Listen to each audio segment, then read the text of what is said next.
Halo, yuk merapat lagi, kita lanjutkan pembahasan Blue Birthday episode 4. Wah udah gak sabar lagi, ayo kita gas ke alur ceritanya. Shin berada di gereja sekaligus panti asuhan tempat Seo Junji diadopsi. Hairin bertemu biarawati yang mengurus Jiseo sewaktu kecil. Biarawati itu menunjukkan album masa kecil Jiseo. Hairin pun teringat saat Jiseo tiba-tiba mengajak foto bersama dengan teman-temannya. Biarawati bercerita banyak tentang masa lalu Jiseo. Dia itu anak pendiam dan pintar. Ada sepasang suami istri yang kehilangan anaknya saat bermain di taman, dan saat melihat Jiseo mereka teringat anaknya. Maka dari itu mereka mengadopsi Jiseo. Saat di sekolah Jiseo terkadang melihat-lihat ke sini dan dia sering menceritakan Hairin kepadanya. Katanya dia memiliki teman yang disukai dan dihargainya. Mengakhiri pembicaraan, biarawati itu bertanya kepada Hairin apakah Jiseo baik-baik saja, tapi Hairin cuman bisa diam dan bersedih. Shin berganti di kedai kopi milik kakak Jiseo. Di sana Hairin bertanya bagaimana kehidupan Jiseo di rumahnya dahulu. Dan Kak Hyemin menjawab Jiseo seperti anak laki-laki pada umumnya. Bersinar dan baik hati, dan Kak Hyemin memberitahu bahwa Jiseo adalah anak adopsi. Dan itu adalah kesalahannya karena sejak kepulangannya hubungan Jiseo dan ibunya menjadi tidak akur. Hyemin bahagia setelah bertahun-tahun bertemu kembali dengan keluarganya itu. Tapi bagi Jiseo kepulangannya mungkin sebuah luka.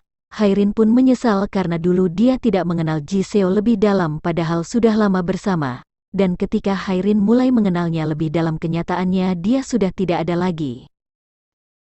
Shin berganti ketika Hairin membuka buku harian Jiseo tapi sandinya error lagi. Padahal dia belum selesai membacanya. Hairin pun mengambil kamera Jiseo mencoba menggunakannya kembali agar dia mendapatkan foto lama lebih banyak. Tapi kameranya sudah rusak, sehingga Hairin hanya punya 7 foto yang tersisa. Dan dia bertekad mengubah masa lalu, menyelamatkan Jiseo dari kematian sebelum fotonya habis.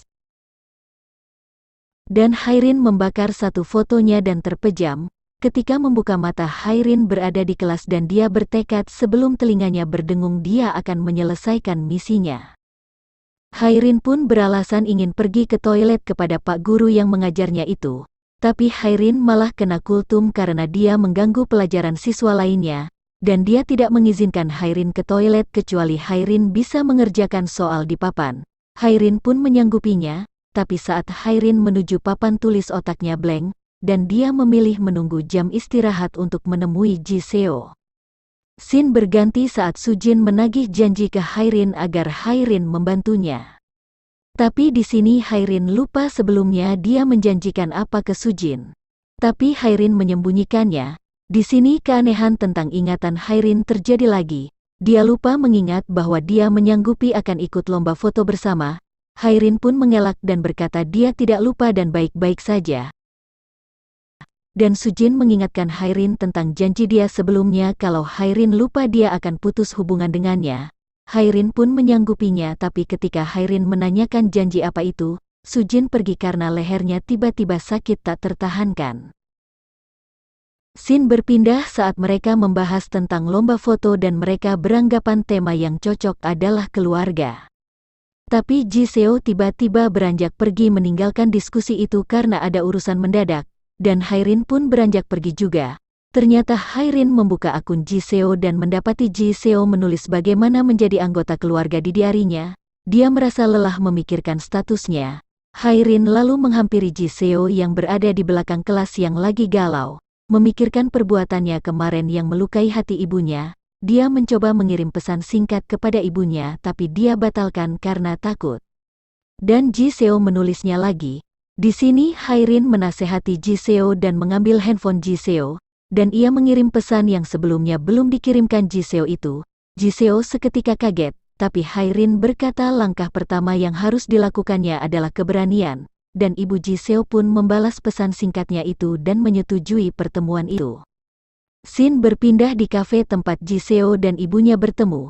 Jiseo membaca not yang ditinggalkan Hairin untuknya karena sebelum berangkat Hairin menyiapkan contekan apa saja yang harus dilakukan Jiseo saat bertemu ibunya itu. Yang pertama, hangatkan suasana. Jiseo melakukannya dengan menuangkan minum untuk ibunya itu.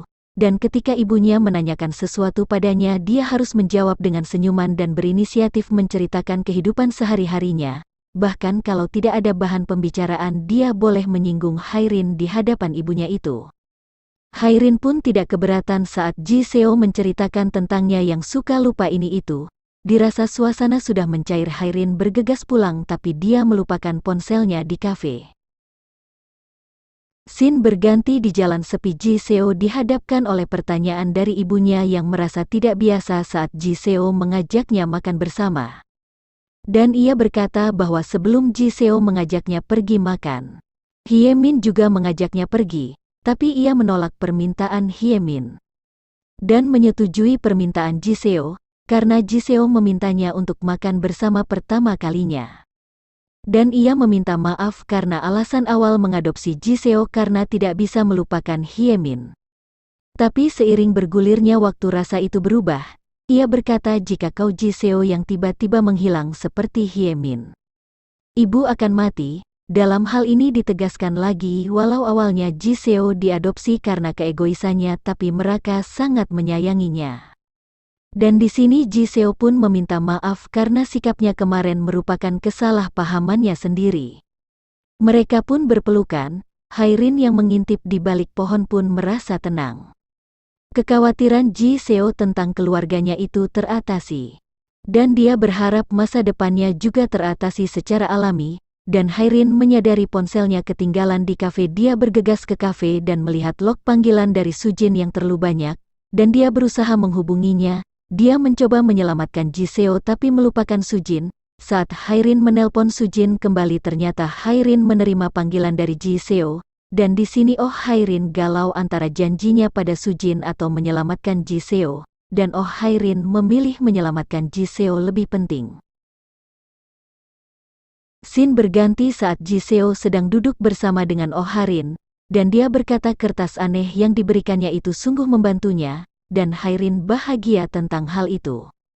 Ji Seo berterima kasih kepada Hairin karena kalau bukan karenanya dia tidak akan bisa melakukannya. Hal semacam mengirim pesan singkat ke ibunya itu dirasa sangatlah sulit. Namun karenanya kekhawatiran yang selama ini dirasakannya menghilang. Apakah misi Hairin sudah berhasil? Dia memohon agar Ji Seo tidak mati, dan telinga Hairin pun berdengung. Itu artinya Hairin akan kembali ke kehidupan normalnya. Saat membuka mata Hairin langsung mengecek album fotonya. Ia pun kaget di sana tidak ada foto Sujin bersamanya. Dan ketika dia mengecek kontak Sujin di sana juga kontaknya sudah menghilang. Dengan paniknya Hairin keluar ke rumah Sujin. Ketika di luar Hairin menghubungi pacar Sujin, Kim Yang, dan dia menanyakan keberadaan Sujin padanya.